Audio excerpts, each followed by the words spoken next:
Soumia Malinbaum, bonjour. Je suis absolument Bonjour. ravie de vous accueillir aujourd'hui dans l'émission Introspection. Vous êtes présidente de la CCI de Paris. Comment est-ce qu'on arrive à la présidence de la CCI de Paris? Bonjour Lucille. On y arrive à la fois avec de la chance et du travail, et puis une opportunité, celle d'avoir été repérée, j'imagine, par le MEDEF, puisque c'est le MEDEF qui m'a proposé d'être tête de liste à l'occasion de cette campagne des élections consulaires, pour être présidente, la deuxième en un siècle, Bravo, bravo. de la Chambre de commerce et d'industrie de Paris, qui est le plus gros département de France. J'étais déjà élue CCI et j'étais Madame numérique au sein de l'Île-de-France. Et donc, je donnais un peu de mon temps.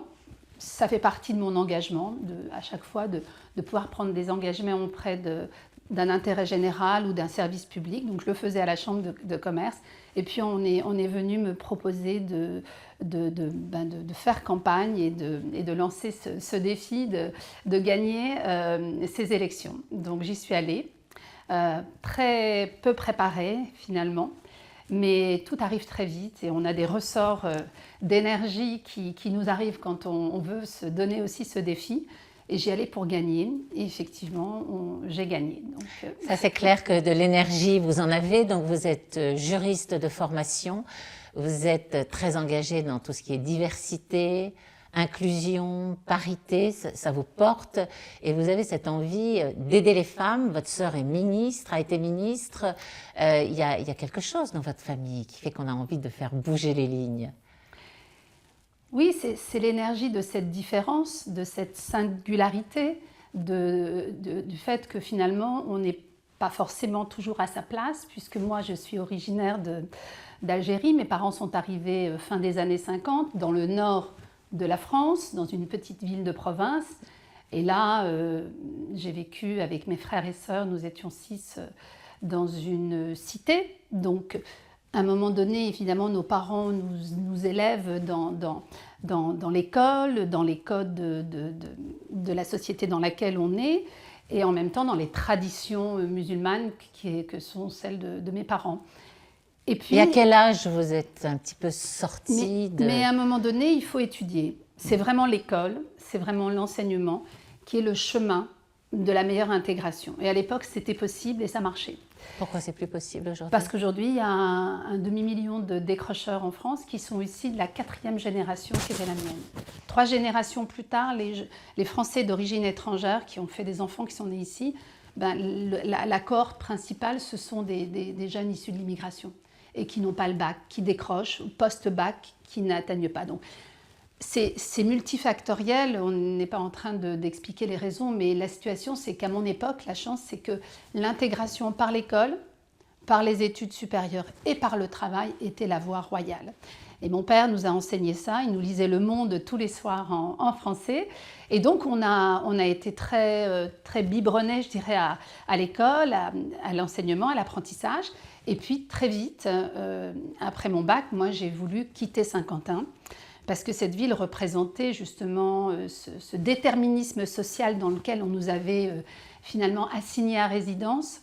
Et puisque dans le Nord, il y avait beaucoup d'immigration de travail d'origine maghrébine, et je suis partie pas très loin, mais je suis partie à Lille, qui était déjà la première étape pour faire une partie de mon droit.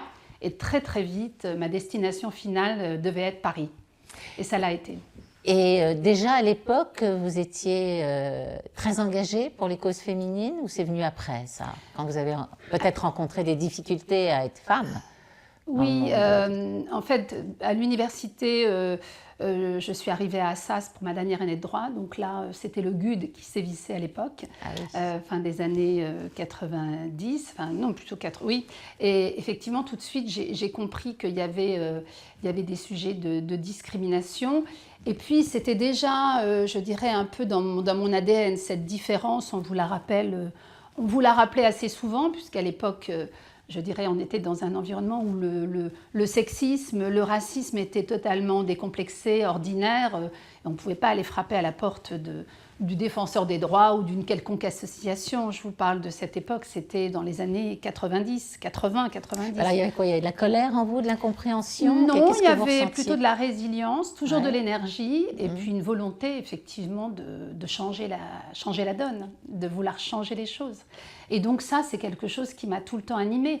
Et ensuite, quand je suis arrivée dans la première entreprise après mon droit, là aussi, j'ai été repérée, on m'a proposé La repérer comment? repérer parce que l'énergie, beaucoup de je pense, travail, parce que toujours. je terminais mon droit à ça, c'est en même temps, j'avais pris ce job pour gagner ma vie et trouver un logement, puisque je voulais venir à Paris, donc il y avait beaucoup de désavantages, il fallait, voilà, je partais de rien, donc je travaillais en même temps que je terminais mes études et j'ai trouvé un job dans une boîte d'informatique américaine où j'étais standardiste. Ah oui, d'accord. Et donc, en faisant le standard, j'en faisais tellement plus, je pense, qu'à un moment, j'ai été repérée et on m'a proposé de rejoindre le département, à l'époque, achat et vente d'ordinateurs, donc ça s'appelait brokerage.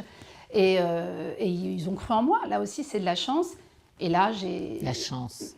Pas de la chance. La chance que qu'on va chercher. Non, mais Oui, la chance qu'on va voilà. toujours, évidemment, chercher, parce que la chance, elle vient aussi en allant vers les autres. Bien sûr. Aller vers, c'est se donner la chance de. Et donc, c'est là où ma carrière dans la tech a commencé et j'y suis restée, j'y suis Et vous depuis y êtes plus de 30 encore. ans. Oui. Et c'est là où vous avez constaté qu'on manque de femmes et que vous, Absolument. vous Là, souhaitez ça a été- contribuer ouais, tout à fait. à ce déséquilibre. Et on va parler de ça dans quelques instants après une rapide pause. Merci Soumia.